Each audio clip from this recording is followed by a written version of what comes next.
I know a lot of our Chainlink community especially always wants to know how these kind of integrations happen. So can you walk me through the process? How long ago were you guys first talking, and what are the stages of an integration like this look like? We started talking the integration and use cases around end of November. The integration was actually extremely straightforward for a few reasons. First, the Loopring team moves extremely fast, which is really cool to see. Correct, I think you were done with the smart contract part in a few days. On our side, deploying reference contracts and coordinating with the operators is also extremely fast.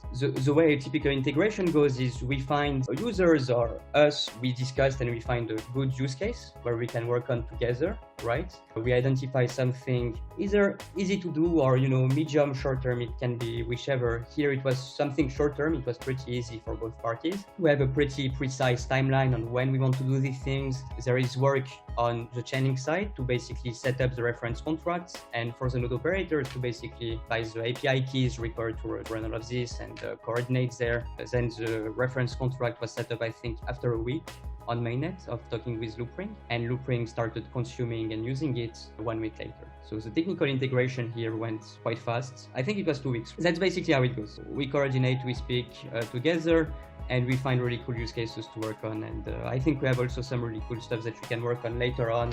It's only a beginning. I think with every user, we be them to make sure that we don't want to have people consuming our contracts and then we don't talk or something. We want to make sure that we support them in their vision and that they never have a need to work on anything where Chainlink as a protocol and node operators could help them, basically, which is data related, of course.